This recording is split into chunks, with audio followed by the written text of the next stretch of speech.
Hello everyone, welcome to competitive maths by Sumit Jain. आज हम percentage से स्टार्ट करेंगे और ये परसेंटेज का बेसिक लेक्चर होगा जिसमें परसेंटेज है क्या और इसके यूज़ कैसे करेंगे हम उसके बारे में सीखेंगे। तो हम स्टार्ट करते हैं। जिसको परसेंटेज का बेसिक आता है वो इस लेक्चर को स्किप कर सकता है।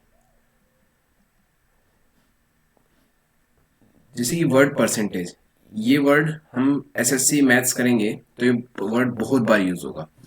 तो परसेंटेज से जब हम परसेंटेज कहते हैं तो कोई भी चीज हम जब बेसिक सीखेंगे तो पर सेंट पर सेंट है, इसका मतलब कोई भी चीज जब आउट ऑफ 100 कैलकुलेट करेंगे यानी 100 में से जो भी पोर्शन कैलकुलेट होगा पर सेंट, कोई भी चीज आउट ऑफ 100 होगी वो परसेंटेज होगी। तो इसको हम कैसे समझ सकते हैं? जैसे कि हम सबसे इजी एग्जांपल समझने का है, जैसे कि मैं बोल दूं हाफ, हाफ बोल दूं या 50% बोल दूं तो इनमें कोई डिफरेंस नहीं होगा। कैसे समझेंगे? जैसे कि मैं आप बोल दूं बच्चे हाफ में डिवाइड हो जाओ, मतलब आधे बच्चे इधर चले जाओ आधे इधर चले जाओ, ये कह दो 50% हो जाओ। 50% कोई गेम्स है कुछ भी है कि 15% बच्चे आ जाओ, तो 50% आ जाओ या हाफ बच्चे आ जाओ तो उसमें कोई फर्क नहीं है क्योंकि 50% ही हाफ होता है।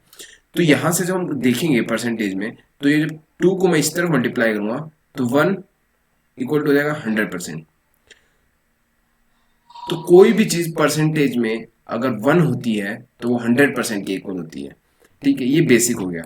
अब परसेंटेज में हम कवर क्या करेंगे? परसेंटेज में जो चीज कवर होने वाली है वो परसेंटेज और फ्रैक्शन। परसेंटेज और फ्रैक्शन को हम एक साथ चलाएंगे। कैसे? कोई भी परसेंटेज होगी उसको हम 1/100 से मल्टीप्लाई कर देंगे तो वो फ्रैक्शन में चेंज हो जाएगी। ये पहले चीज होगी जो हम इस स्टार्ट करेंगे। जैसे हाफ था, 50% था, हमारा 50% था।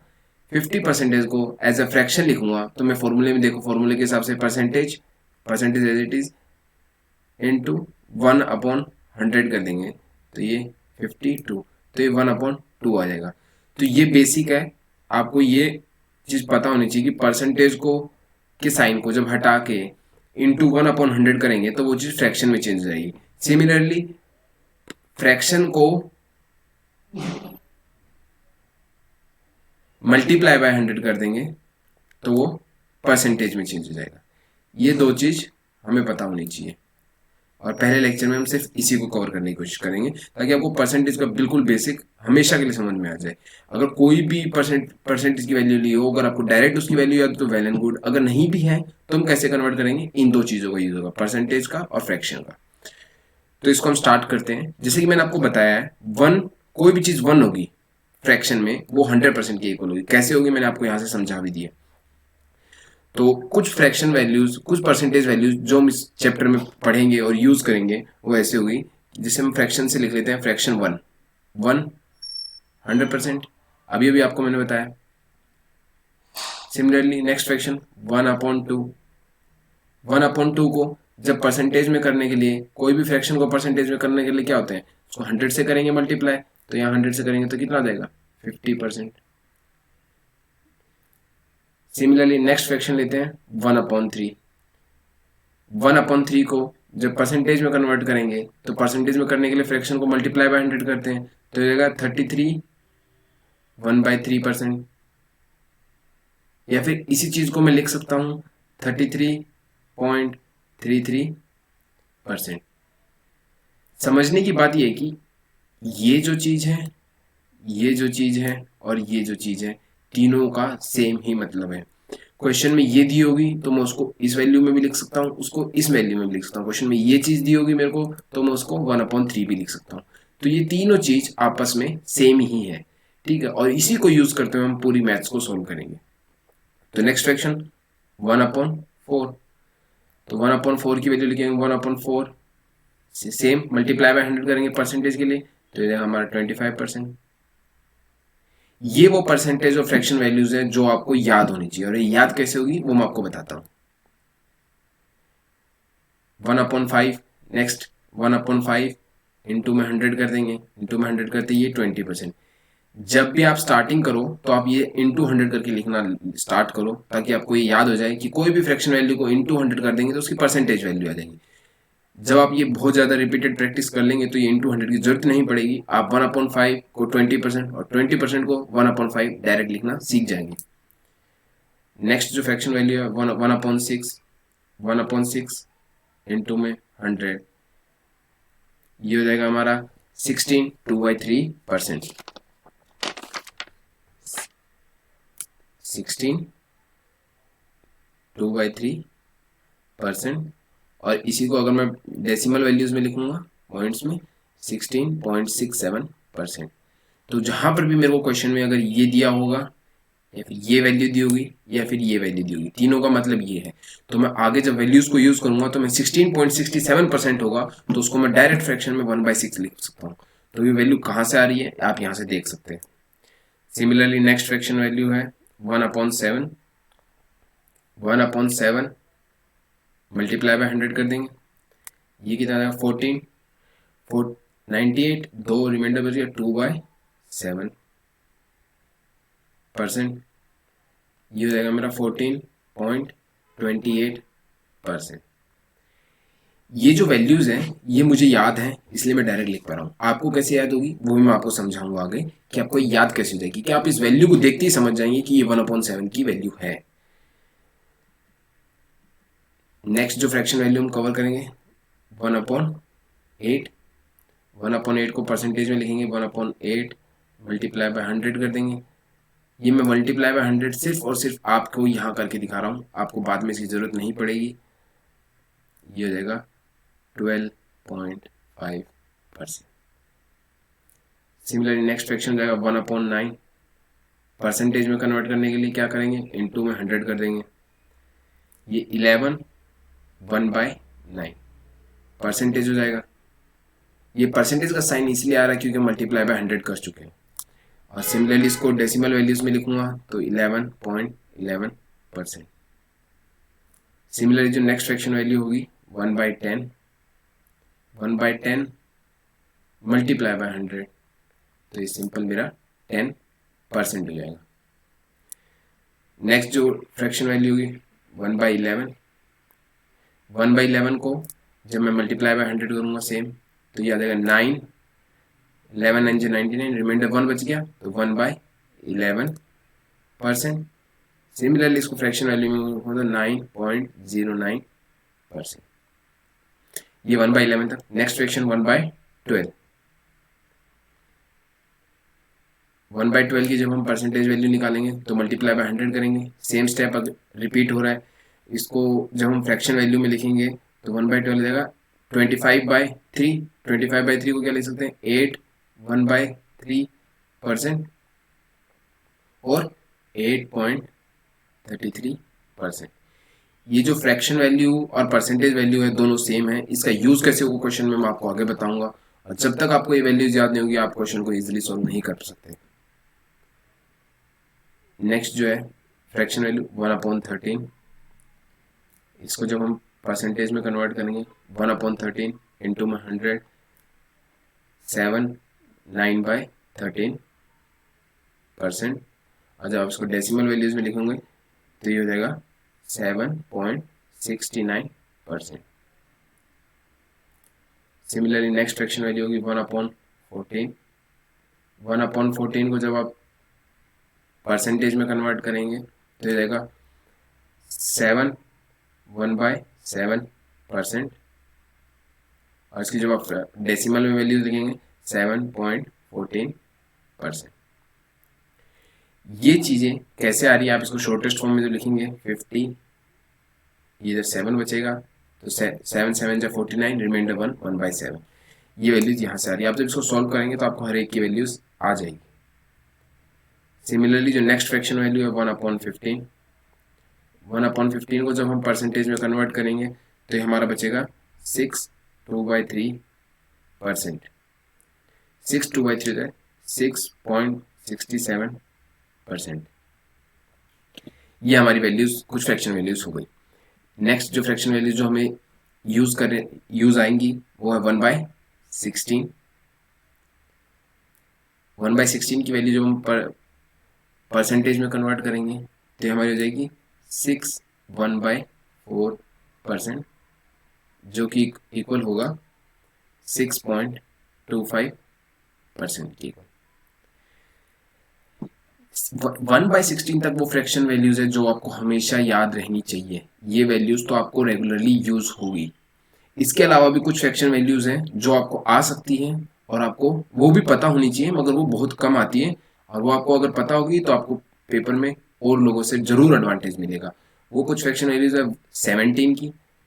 इसको जब हम लिखेंगे 5 785 रिमाइंडर 15/17%, और जब इसको हम पॉइंट्स में लिखेंगे तो ये 5.88%। वैसे तो 17 की फ्रैक्शन वैल्यूज बहुत कम यूज होती है, मगर कहीं पे भी आपको ये वाली परसेंटेज वैल्यू दी होगी तो आप इसको डायरेक्ट 1/17 लिख सकते हैं, और ये आप तभी लिख पाएंगे जब आपको ये याद होगी। तो ये जो वैल्यू दी होगी आपको क्वेश्चन में और आप इसको 1/17 लिख जाएंगे तो आप काफी लोगों से इसी चीज में काफी सेकंड्स का एडवांटेज ले लेंगे आपका क्वेश्चन सॉल्व करने में। सिमिलरली 1/18 में कुछ डिफरेंस नहीं है, ये सिमिलर 50/9 हो जाएगा, तो इससे कोई खास फर्क नहीं पड़ने वाला। 50/5 5/9%, 5.5055%। सिमिलरली 1/19 की वैल्यू, ये भी एक वैल्यू है जो आप अगर याद रख पाए तो बहुत अच्छा है, क्योंकि आपको अगर क्वेश्चन में डायरेक्ट कहीं पे ये वैल्यू हमें लिखी हुई मिली तो हम डायरेक्ट इसे समझना पड़ेगा कि ये 1/19 की ही वैल्यू दी हुई है 5.26%। इस वैल्यू को देख के तो कोई भी समझ जाएगा कि ये 1/19 की वैल्यू है, मगर ये वैल्यू अगर आपको डायरेक्ट दी होगी और आप इसको 1/19 समझने में कामयाब रहे तो आप दूसरों से एडवांटेज ले सकते हैं क्वेश्चन में।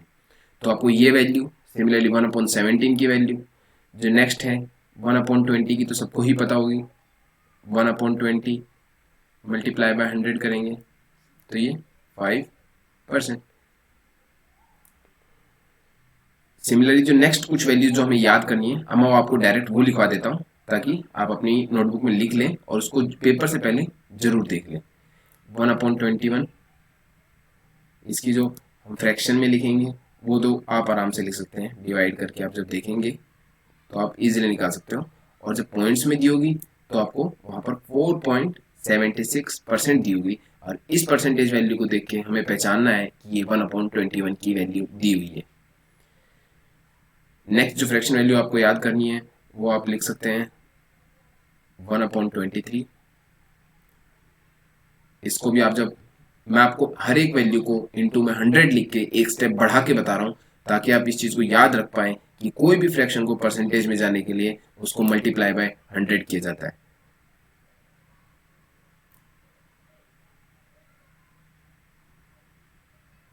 इस वैल्यू को देख के आपको पहचानना है कि ये 1/23 की वैल्यू है। सिमिलरली आप 1/24 की वैल्यू निकाल सकते हैं।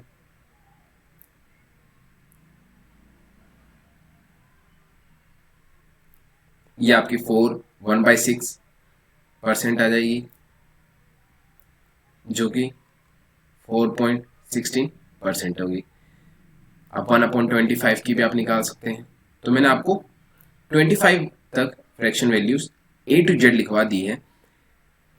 जो वैल्यूज डायरेक्ट यूज होगी 16 तक है वो वैल्यूज, वो तो हमें हमेशा पता होनी चाहिए, और उसके अलावा कुछ फ्रैक्शन वैल्यूज 17, 19, 21, 23, अगर इनकी पॉइंट डेसिमल्स में परसेंटेज वैल्यू दी होगी तो हमें समझना है कि इस फ्रैक्शन वैल्यू की ये है। और ये 4 ही ऐसे होंगे जो आपको याद रखने या फिर रिमेंबर करने की जरूरत होगी, याद भी एग्जैक्ट डिजिट नहीं करनी है। अगर हम हल्का सा रिमेंबर भी कर सकते हैं कि 4.30 के समथिंग आएगा तो 1/23 की वैल्यू होगी, तो भी हम क्वेश्चन को पेपर में इजिली कर पाएंगे। सिमिलरली आप अपने लेवल पे 1/30, 1/40, 1/50, 1/100 ये सब की वैल्यूज आप निकाल सकते हैं। नेक्स्ट जो स्टेप होगा वो है हमारा कोई भी परसेंटेज होगी उसका फ्रैक्शन करना। यहां हमने क्या करा है, फ्रैक्शन का परसेंटेज में किया है। अब जो हमारा नेक्स्ट स्टेप होगा वो होगा हमारा एक सेकेंड,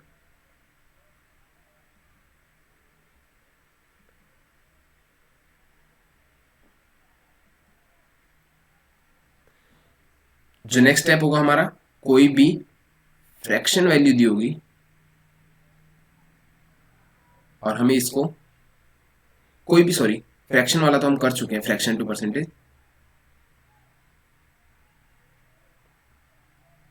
नेक्स्ट जो होगा हमारा, वो हमारा परसेंटेज टू फ्रैक्शन होगा, कि कोई भी हमें परसेंटेज दिया हुआ है और उससे हमें फ्रैक्शन वैल्यू कैसे जाएंगे। तो इसका भी मैंने आपको पहले ही बताया था, कोई भी परसेंटेज वैल्यू दी होगी उसको जब 1/100 से मल्टीप्लाई कर देंगे तो वो फ्रैक्शन में चेंज हो जाएगी।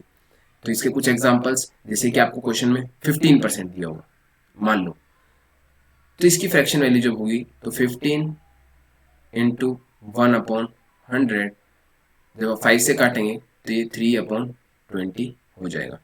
ये इसकी फ्रैक्शन वैल्यू होगी और ये चीजें हम आगे क्वेश्चंस में कैसे यूज करेंगे वो मैं आपको बताऊंगा। तो मेरा मकसद यहाँ पर आपको बताने का है कि कोई भी चीज परसेंटेज से फ्रैक्शन में और फ्रैक्शन से परसेंटेज में कैसे कन्वर्ट की जाती है वो आपको पता होना चाहिए। सिमिलरली कुछ और एग्जांपल्स जो मैं आपको बताना चाहूंगा, जैसे कि 22.5% ये वैल्यू आ गई। अब 22.5 को आप 45/2 लिख सकते हैं परसेंटेज में, और इस परसेंटेज को जो आप फ्रैक्शन में कन्वर्ट करेंगे तो इंटू में 1/100 लिख देंगे। ये कितना जाएगा 9, ये कितना जाएगा 20, तो कितना होगा 9/40। यही इसकी फ्रैक्शन वैल्यू है। तो कोई भी चीज हमें ऐसे दी होगी तो हम उसको डायरेक्ट फ्रैक्शन वैल्यू में निकाल सकते हैं। कोई भी परसेंटेज वैल्यू दी होगी, ये परसेंटेज वैल्यू जरूरी नहीं है कि हमें हमेशा ही सिंपल से दी हो, क्या पता इस चीज को हमें कभी ब्रेक डाउन भी करना पड़े। ब्रेक डाउन किस सेंस में, कि अगर हमें 116.66 और 67% दिया हुआ है और इसके हमें कोई फ्रैक्शन वैल्यू निकालने को बोले, तो इसको हम दो चीज में कन्वर्ट कर लेंगे, 100 प्लस 16.67%। ओके, ये दो चीज में हो गया 100 प्लस 16 अब 100% होता है वो फ्रैक्शन वैल्यू उसकी 1 होती है, नहीं तो आप यहाँ से भी परसेंटेज 100 इंटू 1/100 करेंगे तो फ्रैक्शन वैल्यू उसकी 1 आएगी। तो इस चीज को मैं फ्रैक्शन वैल्यू में 1 पुट कर सकता हूँ। 16 इसी 16 2/3, ये है 16 2/3, और नहीं तो आप हमारी पिछली वैल्यूज में देख सकते हैं कि मैंने आपको जहां पर ये लिखवाया है ये 1/6 की वैल्यू है, जो हमने पहले फ्रैक्शन वैल्यूज की थी। आप पीछे जाकर वीडियो को देखने की कोशिश करिए कि ये आपकी 1/6 की वैल्यू है, और ये तो ये कितना बन जाएगा 1 + 1/6, ये 7/6 हो जाएगा। तो ये हमारी 116.67 की फ्रैक्शन वैल्यू हो गई 7/6। सिमिलरली कुछ और आपको फ्रैक्शन वैल्यूज मैं बताता हूं ताकि आपको समझ में आए कि हम करना क्या चाह रहे हैं। मान लो अगर आपको कोई ऐसे में दे देता है कि आपकी इतने परसेंटेज है, तो इस परसेंटेज को देख के हमें कभी भी कंफ्यूज नहीं होना है, हम इसको ब्रेक डाउन करने की कोशिश करेंगे। 500 प्लस 28.56%, ये लिख सकते हैं हम। 500% को क्या लिख सकते हैं हम,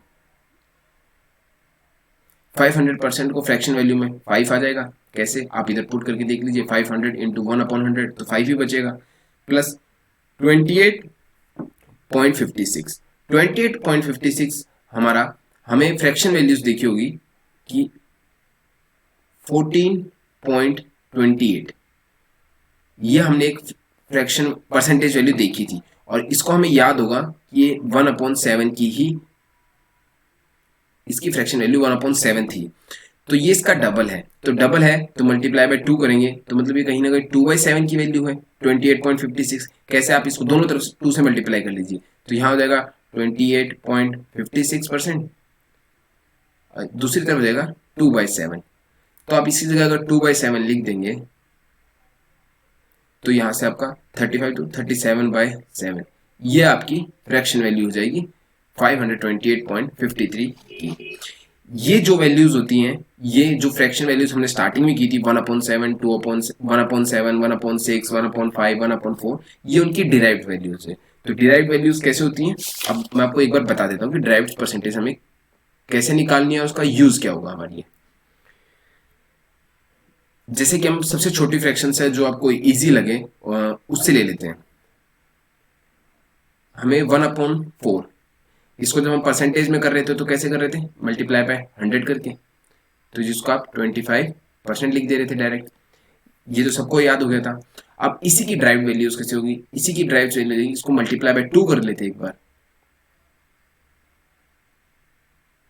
मल्टीप्लाई बाय 2 किया है तो ये 50%। तो आप देख सकते हैं कि मैंने यहाँ 2 से किया है तो यहाँ पे भी 2 से मल्टीप्लाई हो गया। सिमिलरली 3 से कर देता हूँ मैं, 3/4, फिर 3/4 को जब मैं 100 से मल्टीप्लाई करूंगा तो ये 75%।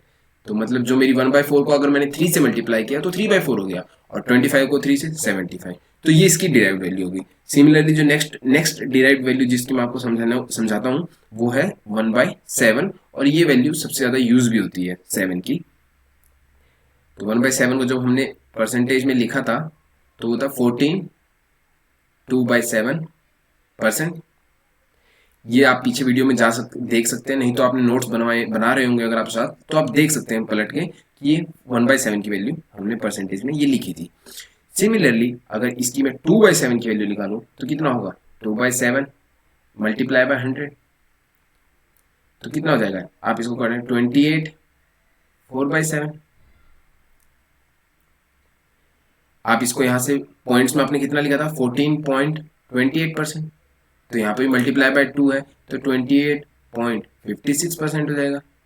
ये इसकी डिराइव्ड वैल्यू होगी। तो डिराइव्ड वैल्यू कुछ नहीं है, कोई भी जो हमने फ्रैक्शन निकाला था उसका कोई ना कोई मल्टीपल है, ट्वाइस है, थ्राइस है, 4 टाइम्स हो सकता है, 5 टाइम हो सकता है, 6 टाइम्स, 7 टाइम, 8 टाइम्स, कितने भी टाइम्स होगा। हमें जब बेसिक पता है कि हमें फ्रैक्शन और परसेंटेज को कैसे करना है कन्वर्ट, तो कितने भी टाइम्स हो वो हमें दिक्कत नहीं देगा। बस ये चीज है कि अगर पेपर में आप इसको देख के डायरेक्ट समझ सकते हैं 2/7 तो आप काफी टाइम बचा सकते हैं, और वही टाइम आपको मेंस में 2 घंटे में 100 क्वेश्चंस करने में हेल्प करेगा। अगर आपको ये वैल्यूज डायरेक्ट याद नहीं होगी तो आप स्ट्रगल करेंगे, इसमें कोई डाउट नहीं है।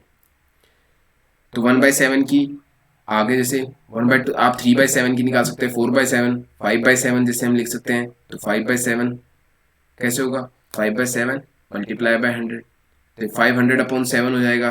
तो आप उसको लिखेंगे 71 3/7%। और जब आप इसको पॉइंट्स में लिखेंगे तो भी आप इसी पॉइंट्स में वैल्यू लिख सकते हैं।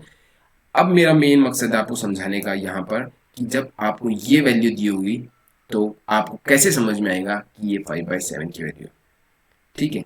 तो हम इसको एक बार साइड में लिख लेते हैं, 71 3/7%। ये वैल्यू जब क्वेश्चन में दी होगी तो ये 5/7 है, इस चीज को मैं कैसे पहचानूं। इसमें आपको जो सबसे पहला हिंट मिलेगा वो नीचे वाले डिजिट से मिलेगा कि ये कहीं ना कहीं 7 की फ्रैक्शन में है। तो आपको कुछ नहीं पता तो आप इसको लिख लीजिए, भाई ये कहीं 1/7 वाली वैल्यू उससे तो नहीं आ रहा, ठीक है आपने लिख दिया। यहाँ आ गया 71।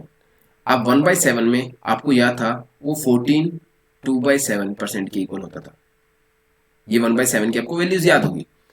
अब 71 है, तो 71 जब मैं 14 से देखूंगा तो मैं कैसे जा सकता हूँ, 14 5 जा 70, तो 14 5 जा 70, तो ये कहीं 5/7 की वैल्यू तो नहीं, तो मैं इसको 5 से मल्टीप्लाई करके देखता हूँ तो कितना आया 70, 2 को करोगे 10/7, जब इस फ्रैक्शन को इधर और सॉल्व करोगे तो कितना आ जाएगा 70, ये 1 3/7, तो कितना आ जाएगा 71 3/7।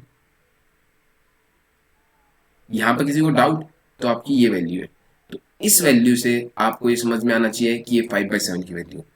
आपको मैं सिंपल बताता हूँ, कहीं पे भी आपको 7 की जैसे दिया हुआ है तो आप उसको पक्का एक बार के लिए लिख लीजिए कि ये 7 की जो भी वैल्यूज दी हुई है उसमें आप फ्रैक्शन 7 दिया हुआ है तो 1/7 देख लीजिए, और आपके पास अगर 5 टाइम्स दिख रहा है 14 5 जा 70, तो हमें दिख रहा है 5 टाइम्स है तो डायरेक्ट इससे 5 मल्टीप्लाई 5 टाइम कर दीजिए और ये 5/7 लिख दीजिए। ये आपको जो वैल्यूज दी होती है एग्जाम्स में वो इसी हिसाब से दी होती है कि ये 5 टाइम्स होगी। अगर ये 80, अगर इसी को हम 6/7 में लिखते, 6/7 की वैल्यू निकालते हैं तो कैसे आती, इंटू 100 करके, ठीक है। तो अब 14 2/7 मल्टीप्लाई बाय 6 करेंगे, 18 14 6 जा 84 प्लस 12/7, 12/7 को कैसे लिखोगे आप, ये आ गई हमारी 84 प्लस 12/7।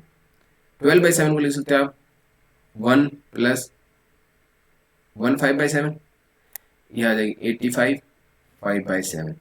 तो 85 5/7 आपको हमेशा वैल्यू मिलेगी। इसमें आपको कभी भी चेंज करके आपके साथ वैसे नहीं करेगा कि इसे 85 6/7 कर दूं, तो वो उससे कुछ फायदा नहीं होगा, उसका 601/7 बन जाएगा, उससे आपकी कोई परसेंट वैल्यू नहीं। आपको हमेशा ये दी ही इस फॉर्म में जाएगी कि 85 5/7 ही मिलेगा आपको पेपर में। इसको देख के आपको समझना है कि 6/7 है। और कैसे, जब 7 दिया हुआ है तो मैं 1/7 तो है, ये तो मेरे को डाउट नहीं है। सिमिलरली 85 दिया हुआ है तो 14 6 जाए 84, 6 टाइम्स जा रहा है तो मैं डायरेक्ट इसको 6/7 लिख दूंगा, ज्यादा दिमाग नहीं लगाऊंगा, यहीं से मेरे को फ्रैक्शन वैल्यू मिल जाएगी। तो ये हमें कुछ फ्रैक्शन वैल्यूज हमेशा याद रहनी चाहिए, और कुछ इसको याद करने के लिए मैं आपको जो बोल रहा था कैसे याद होगी वो मैं आपको बताता हूँ कैसे।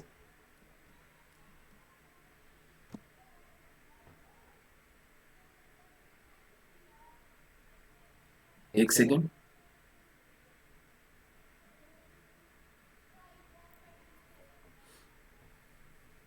एक सेकेंड दीजिए।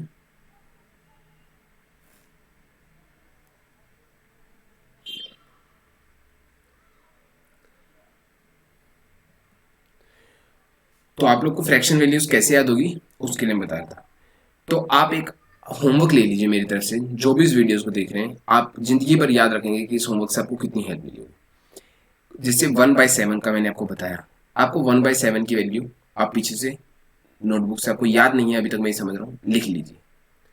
अब आपको इसको होमवर्क है, आपको 2/7 की वैल्यू कैलकुलेट करनी है, 3/7 की करनी है, 4/7 की करनी है, 5/7 की करनी है, 6/7 की करनी है, और 7/7 1 हो जाएगा।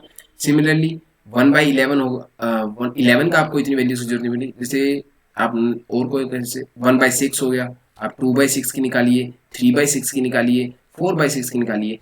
ऐसे आप सारे फ्रैक्शंस की वैल्यू खुद निकालिए।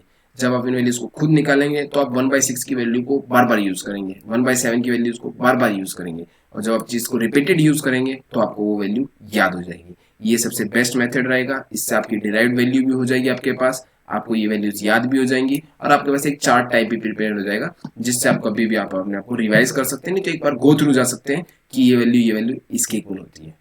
तो यही सबसे बेसिक और सबसे इजी मेथड होगा हमारे लिए कि हम परसेंटेज को याद करें और डिराइव्ड वैल्यूज का एक चार्ट बनाएं, खुद से देख, बिना कहीं से देखे, खुद लिख लिख के। 1/7 है तो 6/7 तक, 1/11 है तो 10/11 तक। आप इसकी कम से कम मिक्स्ड फ्रैक्शन में परसेंटेज वैल्यू निकालने की कोशिश करिए। अगर आप मिक्स्ड फ्रैक्शन में निकालते हैं तो आप क्वेश्चन में देख के आपको वहां पे बहुत बड़ा हिंट मिलेगा कि आपकी ये वैल्यू किस फ्रैक्शन की इक्वल है। तो आज के लिए मैं कुछ बेसिक 10 क्वेश्चन लेके आया हूँ, जिससे हमने अभी तक जो परसेंटेज और फ्रैक्शन यूज की वैल्यूज निकाली है, इसको यूज कैसे करेंगे वो बताता हूँ। तो स्टार्ट करते हैं हमारे फर्स्ट क्वेश्चन से। आज का जो फर्स्ट क्वेश्चन है 20% ऑफ ए, 20% ऑफ ए। आप कोई भी चीज परसेंटेज से परसेंटेज साइन हटाएंगे तो अपॉन 100 हो जाएगा। ऑफ है तो मल्टीप्लाई होता है, ऑफ का मतलब बी। तो यहां से जब मैं कैलकुलेट करूंगा a इक्वल टू 5b आ गया, ये मेरी पहली बन गई इक्वेशन यहां से। Then b% of 20 is the same as b% of 20, यानी b परसेंटेज साइन को हटाएंगे, ऑफ 20 इज सेम एज। इस क्वेश्चन को सॉल्व करने के लिए सबसे बेस्ट होगा कि आप ऑप्शन से स्टार्ट करिए, लाइन वाइज लग जाइए। जैसे ऑप्शन ए उठा देता हूं, is same as 4% of, percent sign को हटाऊंगा, ऑफ ए। यहां से मैं सॉल्व करूंगा ये 4 5, a इक्वल टू 5b, मेरे पास a इक्वल टू 5b, यानी दोनों चीज सेम है, तो यानी यहाँ पर ऑप्शन a है मेरा। यहाँ पर ऑप्शन ए ही आपको मिल गया, जरूरी नहीं है हर बार ऑप्शन ए ही मिलेगा, बी भी चेक करना, सी भी चेक करना, डी भी चेक करना, आपको डी मिल सकता है। तो इसमें टाइम नहीं लगेगा, मगर आपके लिए सबसे इजी रहेगा कि आप पहले जो क्वेश्चन में दिया हुआ है उससे आप इक्वेशन बना लीजिए, और सेम जो दिया हुआ है, जो पूछा है, उससे आप अपने ऑप्शंस को इक्वेट कर दीजिए, जहां आपको सेम इक्वेशन मिल जाएगी वही उसका सोल्यूशन होगा। और सबसे बेस्ट मेथड यही होगा, इसमें टाइम आपका वेस्ट नहीं होगा। नेक्स्ट क्वेश्चन है A student multiply a number by 3 by 5 instead of 5 by 3. What is the percentage error in calculation? ये भी एक टाइप का क्वेश्चन है जो रिसेंट ईयर में बहुत रिपीट हुआ है, तो मैं आपको इसका भी सबसे इजी मेथड बताता हूँ। आपको दिया हुआ है मल्टीप्लाई, उसने जो किया है 3 by 5 से किया, जबकि उसको करना चाहिए था, यानी उसकी करेक्ट वैल्यू 5 by 3 से मल्टीप्लाई करने पे आनी चाहिए थी, और उसने 3 by 5 से कर दिया, तो ये उसकी रॉन्ग वैल्यू आ गई। What is the percentage error in calculation? आपको कोई भी नंबर यहाँ पर वैसे लेना है, आप यहाँ पर कोई भी नंबर ले सकते हैं, आप उसको 100 लेके करेंगे, 200, 300 तो भी हो जाएगा, मगर आपको नंबर कैसे सिलेक्ट करना है, सबसे इजी कैसे पड़ेगा, उसके लिए बेस्ट है, आपको नीचे दिख रहा है 5, इधर नीचे दिख रहा है 3, तो क्यों ना मैं कोई ऐसा नंबर ले लूँ जो इन दोनों का मल्टीपल हो, और दोनों का मल्टीपल हमें पता है एलसीएम होगा, तो इन दोनों का एलसीएम 15, तो क्यों ना उस नंबर को मैं 15 मान लूँ। तो लेट कर लिया मैंने, वो नंबर क्या है 15 है। मान लो मैंने उसको 15 को बोला था, तो मैंने उसको बोला 15 को 5 by 3 से मल्टीप्लाई करो, तो उसने 15 को 5 by 3 से मल्टीप्लाई करना था, तो ऐसे करता तो उसका आंसर 25 आता, ये उसका आंसर आना चाहिए था, मगर उसने क्या किया, उसी 15 को 3 by 5 से मल्टीप्लाई कर दिया, तो यहां से उसका आंसर 9 आ गया, तो उसका आंसर 9 आया है, आना चाहिए था 25, तो कितने का एरर आ गया, 16 नंबर लेस आ गए, और एरर किस पे आया है, ओरिजिनल वैल्यू क्या है 25, और परसेंटेज में करने के लिए कोई भी फ्रैक्शन वैल्यू को इनटू में 100 कर देते हैं, इनटू में 100 कर दिया तो ये 4, ये हो गया 64%। ये सबसे बेस्ट और इजीएस्ट मेथड है इसका, आपको कुछ नहीं करना, आपको एलसीएम लेके उस नंबर, वो नंबर आपको लेट करना है, और फिर आपको एरर कैलकुलेट करना है।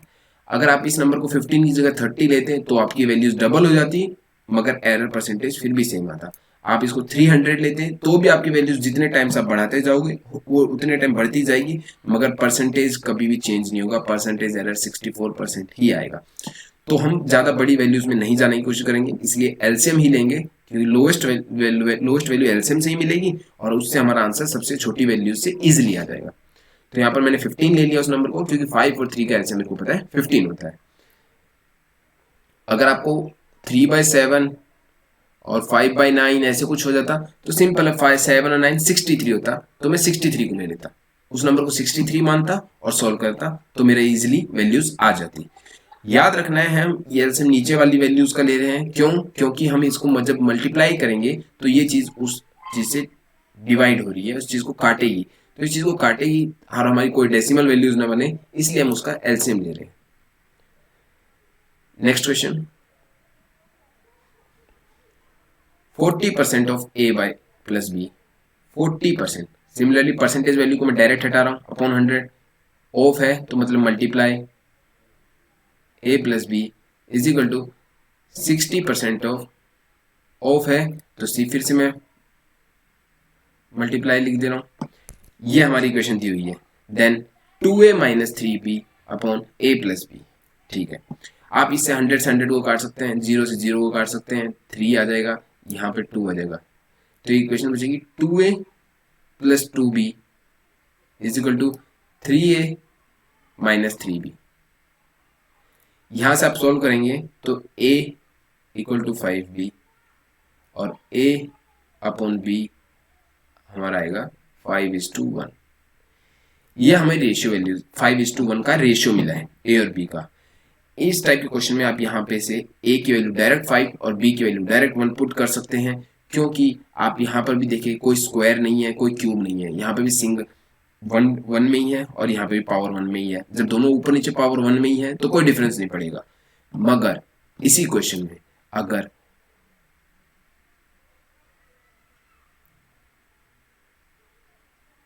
ये वैल्यू दी होती तो इस क्वेश्चन को हम आंसर नहीं निकाल सकते थे, उसे हमें नन ऑफ दिस ही लिखना पड़ता।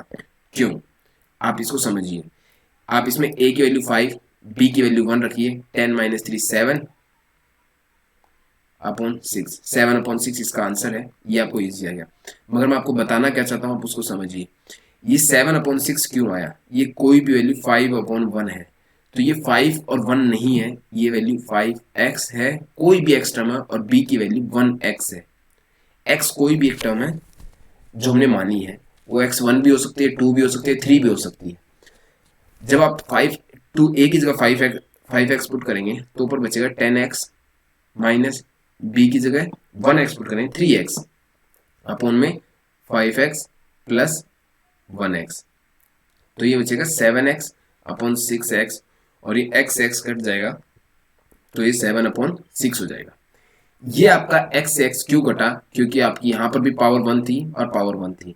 अगर पावर 2 हो जाती है तो यहाँ x स्क्वायर बन जाएगा और यहाँ पर भी x स्क्वायर बन जाएगा और वो x और x से नहीं कटेगा, स्क्वायर को पावर 1 नहीं काट पाएगी। तो उसमें उन वैसी चीज आने में जब आपको दिखे कि पावर ऊपर नीचे डिफरेंस आ रहा है, सेम पावर नहीं है, या फिर आप पुट करके देख लीजिए तो आप कहीं ना कहीं ऑप्शन में अगर नन ऑफ दिस होगा तो आपको ध्यान रखना है कि ऐसे टाइप में नन ऑफ दिस भी आ सकता है अगर पावर में डिफरेंस हुआ। अगर ऊपर भी स्क्वायर है नीचे भी स्क्वायर है पावर सेम है तो कभी कोई डिफरेंस आना ही नहीं है, तो उस केस में आप डायरेक्ट 5 और 1 पुट करके आप निकल सकते हैं, आगे आंसर निकाल के आगे निकल सकते हैं।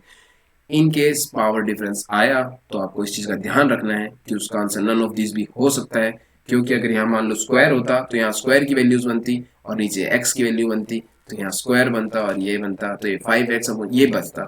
ये ऑप्शन में कहीं पे है नहीं, ये टर्म अभी भी बच गई, क्योंकि पावर सेम थी इसलिए कट गया आपस में, तो हमारा ऑप्शन आ गया। तो यही चीज इस क्वेश्चन के थ्रू मैं आपको बताना चाहता था कि आपको पावर का ध्यान रखना है, गलती नहीं करना है कि आप इतनी मेहनत करो और एक छोटी सी पावर की जैसे आप डायरेक्ट 5 1 पुट करके आंसर निकालो, वो नहीं होगा, नन ऑफ दिस भी हो सकता है। नेक्स्ट क्वेश्चन करते हैं। In a school 40% of the students play football. Okay, football क्या गए 40%, 50% प्ले क्रिकेट, क्रिकेट के 50%,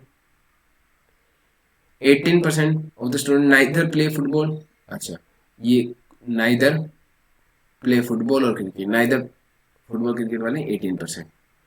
find the percent of student playing both.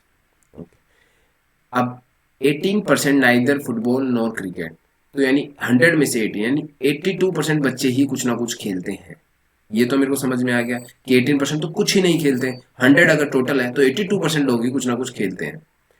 Football 40 खेलते हैं, क्रिकेट 50 खेलते हैं, ये हो गए 90%, मगर ओवरऑल तो 82% लोग ही कुछ खेलते हैं, तो यानी जो डिफरेंस है ये 8%, वो डिफरेंस है जो दोनों में कॉमन है, और यही हमारा आंसर होगा कि हमें percent of student playing both हो जाएगा, वो हमारा 8% हो जाएगा। ये 8% दोनों में कॉमन होंगे, अगर 8% दोनों में कॉमन होंगे तो यहाँ कितना बचेगा, फुटबॉल ओनली फुटबॉल वाले 32, ओनली क्रिकेट वाले 48 और यहाँ 8%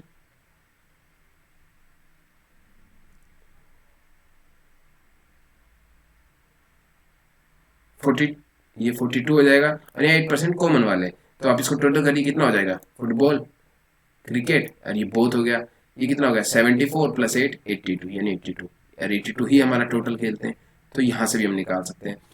तो आपको बेसिक समझना ही है कि जब दोनों मिला के 90 है मगर टोटल बच्चे खेलते ही 82 हैं, तो जो डिफरेंस होगा वही होगा जो दोनों में कॉमन होगा और वो इक्वल टू 8% हो जाएगा। इस टाइप के क्वेश्चंस रेयरली आते हैं आजकल एसएससी के प्रेजेंट पैटर्न में, जब से टीसीएस ने स्टार्ट किया है, फिर भी आपको ये पता होना चाहिए।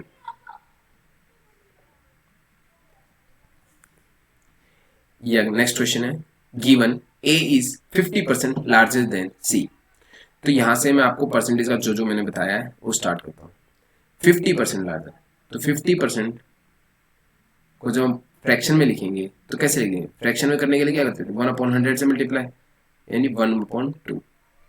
50% होता है 1/2, 50% लार्जर, तो यहां से मैं आपको जो कॉन्सेप्ट बताना चाह रहा हूँ, 50% होता है कोई भी वैल्यू 2 है तो उसका 1 पार्ट, ये हो गया 50%। अगर 50% लार्जर है तो कोई भी चीज अगर 2 थी तो उसका 50% 1 हो गया, लार्जर है तो यानी वो वैल्यू 2 से 3 हो गई।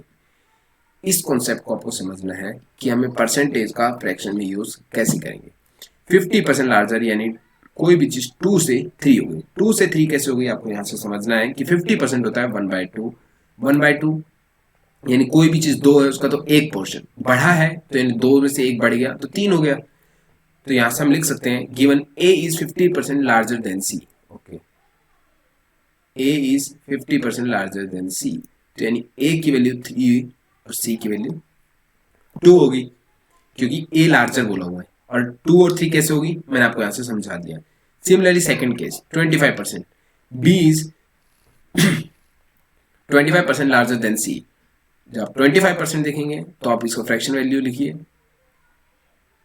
कितना हो गया 1/4। सेम कॉन्सेप्ट 24% लार्जर है, 25% लार्जर है, 25% होता है कोई भी चीज 4 है तो उसमें से एक चीज यानी लार्जर है, तो यानी 4 में से एक चीज लार्जर है इससे, तो यानी 4 से ये चीज 5 होगी ये कहना चाह रहा है। तो कोई भी चीज लार्जर 4 से 5 आ गई, ये चीज आपको क्वेश्चन में 1 सेकेंड में करनी है पेपर में। कोई भी चीज जैसा आपको दिया है B is 25% larger than c, तो आपको पेपर में कैसे लिखना, B/C हो गया 5/4, ये यूज करना है। ये करना कैसे है वो मैं आपको अभी समझा रहा हूँ। आप इस क्वेश्चन को प्रैक्टिस करिए, ऐसे टाइप्स के क्वेश्चन को प्रैक्टिस करिए, प्रीवियस ईयर कोई भी बुक लीजिए आपका जो मन करता है, बस आप प्रैक्टिस करिए और इसको मैं डायरेक्ट लिखना सीखिए। 25% होता है 1/4, 25% होता है 1/4, तो यानी कोई भी चीज 4 होगी तो उसकी एक वैल्यू है और बढ़ रही है, तो 4 से एक चीज वो बढ़ के 5 हो गई, ठीक है। तो इसमें किसी को डाउट नहीं होना चाहिए। तो यहाँ से मैं B/C की वैल्यू लिख दूंगा 5/4, इसमें किसी को कोई डाउट नहीं होना चाहिए। यहाँ पे C की वैल्यू 4 है, यहाँ पे 2 है, तो क्या ना C तो दोनों जगह सेम ही है, तो इसको भी 2 से मल्टीप्लाई कर लूंगा तो 6/4 हो जाएगा। अब मेरी सेम आ गई। अब पूछा क्या है, what then A is what percent larger than B। A की वैल्यू क्या है हमारी 6, B की वैल्यू 5 क्या है 5, कितना लार्ज है ये 1 यूनिट ज्यादा है। किसके रिस्पेक्ट में पूछा है, B के रिस्पेक्ट में पूछा है, और परसेंटेज फ्रैक्शन वैल्यू आ गई और परसेंटेज पूछा हो तो इंटू में 100 कर देंगे, तो ये कितना आ गया 20%। तो A is 20% larger than B 20। अब ये 20 आया, आपको ये स्टेप भी करने की जरूरत नहीं है। क्यों नहीं है, आपको ये डायरेक्ट याद होना चाहिए कि कोई 5 से 6 हो गई यानी कितना बढ़ रही है 1/5 बढ़ रही है, और 1/5 की परसेंटेज वैल्यू 20% होती है। वो हमने याद की हुई है, हमें फ्रैक्शन वैल्यू हमने जो पहले की है उससे हमें याद हो जाएंगी, तो हम डायरेक्ट 20% 1 सेकेंड में टिक करके आगे बढ़ सकते हैं। नेक्स्ट क्वेश्चन, ये क्वेश्चन है, ऐसे टाइप के क्वेश्चंस भी आजकल आ रहे हैं जो प्री के पेपर है, तो आप लोग को ऐसे टाइप्स के क्वेश्चन भी आने चाहिए। The population of a town is 25,000, 1/5 are females and rest are males, 5% of males and 40% of females are uneducated, what percent on the whole are uneducated। अब 1/5 ऑफ द फीमेल यानी 1/5 are females, मान लो मैं कोई भी चीज 5 ही मान लेता हूं, तो फीमेल्स कितनी हो गई 1/5 बोला तो 1 फीमेल 4 मेल, इसमें तो किसी को डाउट नहीं होगा। Then 5% of the males and 40% of the females, 5% की वैल्यू क्या होती है, फ्रैक्शन में लिखोगे तो ये होती है 1/20, यानी अगर 20 लोग हैं तो उसमें से 1 पार्ट की बात हो रही है।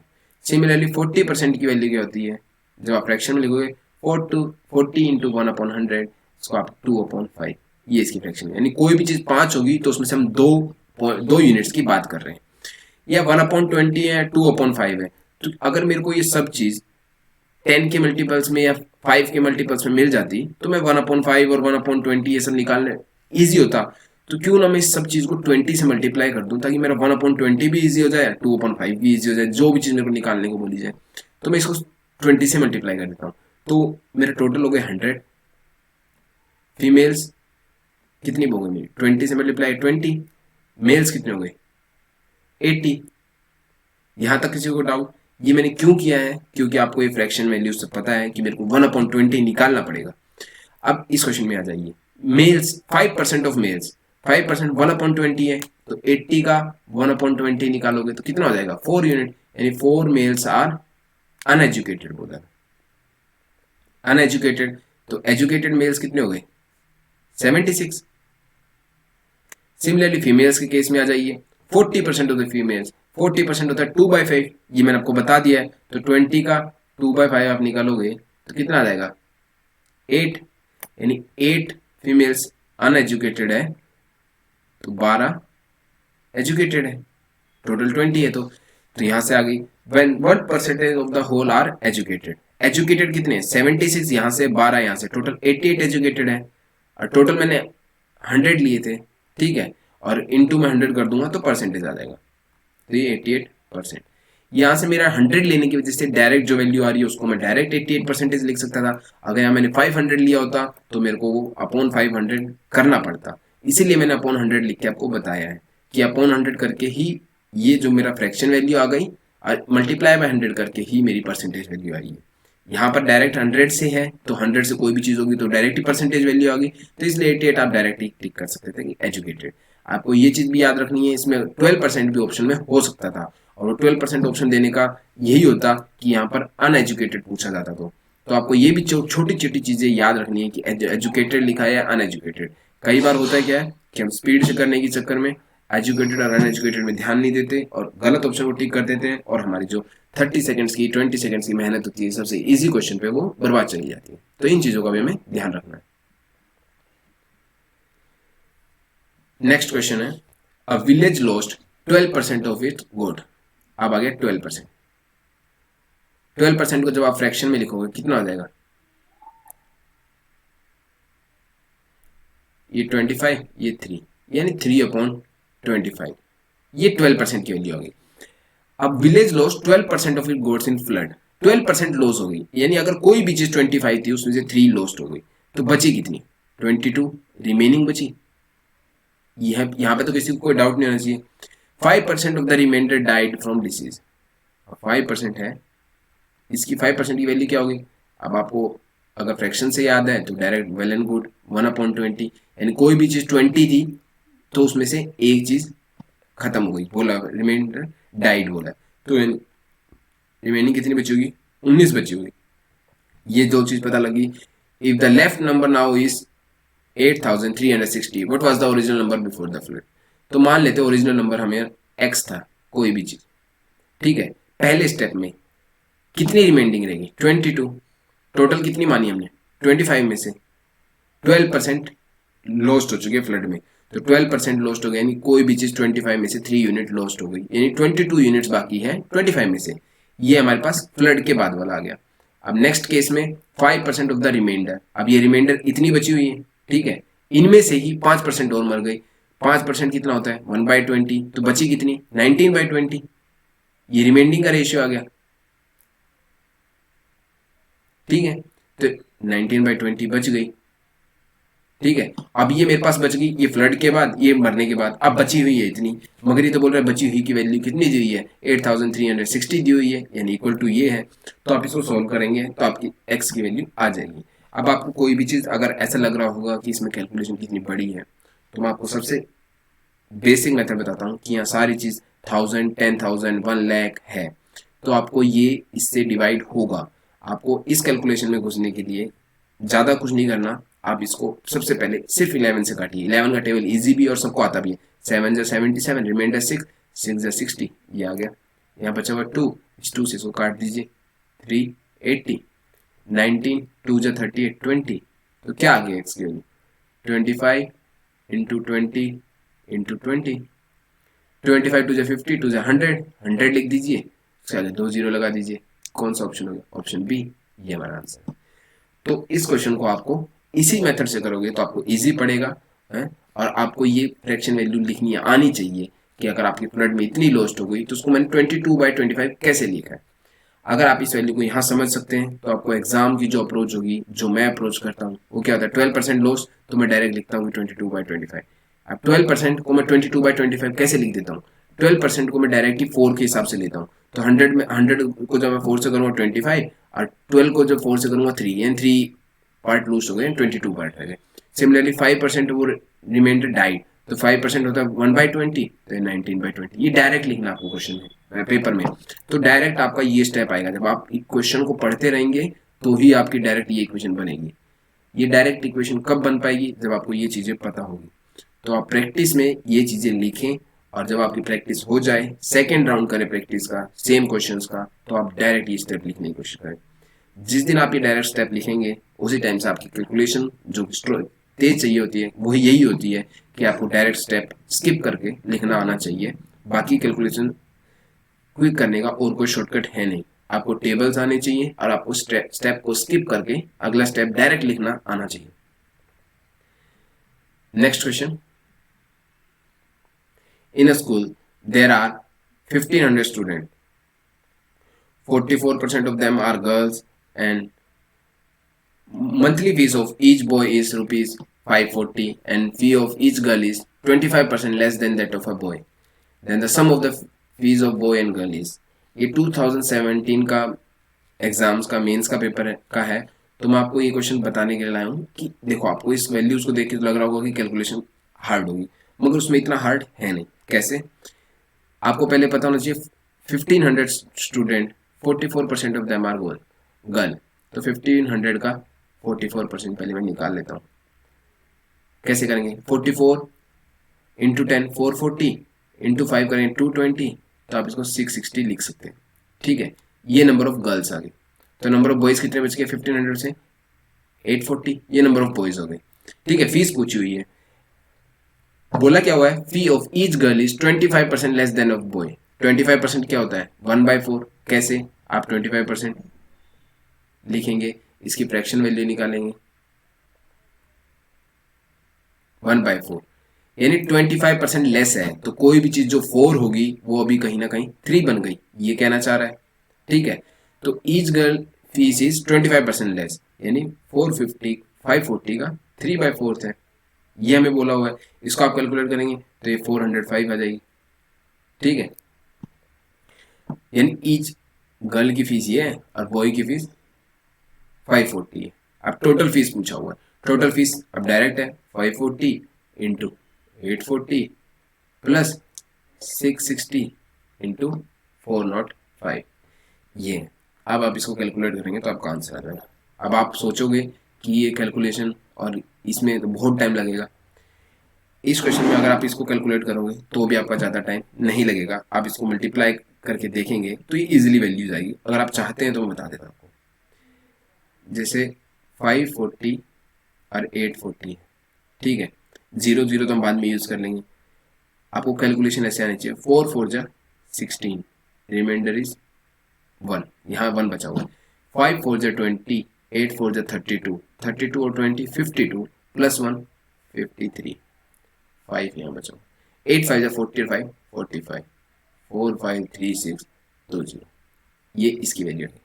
सिमिलरली दूसरी वैल्यू है 405 मल्टीप्लाई बाई 66, 66 है 30 24 24 30 0 3 7 6 2 6 7 3 0 0, ये आ गया 4 5 3 6 0 0 2 6 7 3 0 0, ये 660 की एक जीरो है जो मैंने अभी ऐड की है, तो आप इसको देख लीजिए। ये 9 10 12 7 2 0 9, ऑप्शन सी। इस क्वेश्चन को ये कैलकुलेशन इतनी हार्ड थी नहीं, फिर भी आप इसको छोटा करना चाहें तो आप इस चीज में ये देख सकते हैं कि अगर आप 405 और 666, ये भी 3 का मल्टीपल है, ये भी 3 का मल्टीपल है, तो ये 3 मल्टीप्लाई बाई 3 27, यानी ये 9 का मल्टीपल है। ठीक है, और यहाँ पे भी आप 3 और 3 निकालेंगे तो ये भी 27 आएगा, तो यहाँ से भी आप देख सकते हैं ये भी 9 का मल्टीपल है, ये 9 का मल्टीपल है, प्लस करने वाली चीज में भी 9 का मल्टीपल है, तो आंसर में हमारा 9 का मल्टीपल होना चाहिए। आप 9 का मल्टीपल चेक कर लीजिए। 9 का मल्टीपल चेक करने के लिए कैसे करते हैं कि सम ऑफ डिजिट्स 9 से डिवाइड होने चाहिए। 7 और 2 9 6 15, 15 तो 9 से डिवाइड नहीं होता, तो ये तो हो नहीं सकता मेरा। 7 और 2 9 8 17, 17 भी 9 से डिवाइड नहीं होता, ये भी नहीं हो सकता। 7 और 9 1 10, 10 भी 9 से डिवाइड नहीं होता, ये भी नहीं हो सकता। यही एक ऑप्शन बचेगा 18/9 2, तो यही मेरा ऑप्शन है। अगर आपको कैलकुलेशन और स्पीड करनी है तो आपको पता होना चाहिए कि डिविजिबिलिटी रूल क्या होता है, या फिर हम डायरेक्ट चेक कर सकते हैं कि किस चीज़ का मल्टीपल है, और आपको इसके लिए डिविजिबिलिटी रूल आना चाहिए। तो ये भी आप ऐसे कर सकते थे। ये मेंस का कैलकुलेटिव क्वेश्चंस में से बनता, तो मैंने आपको ये करवाया है। इसमें आपको मैंने दोनों मेथड बता दिए कि आप अगर कैलकुलेट करेंगे तो भी ज़्यादा लेंदी नहीं है, और नहीं अगर आप डायरेक्ट देखना चाहेंगे आंसर तो आप कर सकते हैं यहाँ से। अगर आप इसमें सिर्फ 3 का मल्टीपल देखेंगे तो आपके लिए ये वैल्यू भी आ जाएगी और ये आ जाएगी, आप 2 ऑप्शन में अटक जाएंगे। तो आपको 3 के अलावा जो दूसरा चीज़ आप चेक कर सकते हैं वो 9, और उस 9 से आपके पास एक ही ऑप्शन बचेगा। तो नेक्स्ट क्वेश्चन करते हैं। A boy found the answer for the question. Subtract the sum of 1/4. Okay, sum of 1/4 and 1/5 from unity. Unity यानी 1, तो इसका सम कितना हो गया 9/20। जब इसमें से इसको माइनस करेंगे तो ये आ जाएगा हमारा 11/20, ये हमारी वैल्यू आ गई। And express the number in decimals, decimals में करेंगे तो 0.55। कैसे कर रहे हैं, अगर आपको इसमें भी नहीं तो आप इसको 5 से मल्टीप्लाई कर लीजिए, 55/100 आ गया। अब 2 है, 2 पॉइंट गया डेसिमल, तो 0.55 हो गया। और ये हम उसका आंसर आना चाहिए था, जबकि उसका आंसर आया है 0.45। ठीक है, तो परसेंटेज ऑफ एरर, कितना एरर हुआ, आप इसमें से इसको माइनस करेंगे तो कितना आ जाएगा 0.10। ठीक है, एरर किस पे आया, असली आंसर पे, असली आंसर तो हमारा ये आना चाहिए था। ठीक है, और इंटू में 100 कर देंगे, तो यहाँ से आप जैसे भी कैलकुलेट करेंगे 211, तो ये 200/11 आएगा, जो कि ऑप्शन डी होगा। तो ये भी आपका एक परसेंटेज का क्वेश्चन है, इजी है। बस मैं आपको ये बताना चाहता था कि आपको कोई भी चीज कैलकुलेट करनी है, जैसे यहाँ बोला हुआ है तो एरर परसेंटेज ही ना आंसर बोला हुआ है, तो हमारी जो आंसर आना चाहिए था एरर परसेंटेज इस पे कैलकुलेट होगा, ना कि इस पे होगा। ये तो हमारी वैल्यू आई है। ठीक है, नेक्स्ट क्वेश्चन। ये जो हमने फर्स्ट क्वेश्चन किया था सेम उस टाइप का क्वेश्चन है, उसमें ऑप्शन 1A में ही आ गया था, तो मैंने इस टाइप का एक और क्वेश्चन किया ताकि आपको पता लगे कि क्वेश्चन लेंथी नहीं होगा अगर आपको ऑप्शन बी सी डी में से भी कोई हो तो। क्वेश्चन को करते हैं, 5% ऑफ ए, सिमिलरली परसेंटेज का साइन हटा दूंगा मैं डायरेक्ट फर्स्ट स्टेप में ही, यहाँ से मैं काटूंगा 20, तो a इक्वल टू 20b। ये इक्वेशन बनानी है मैंने, कैसे बनेगी वो मैं देखता हूँ।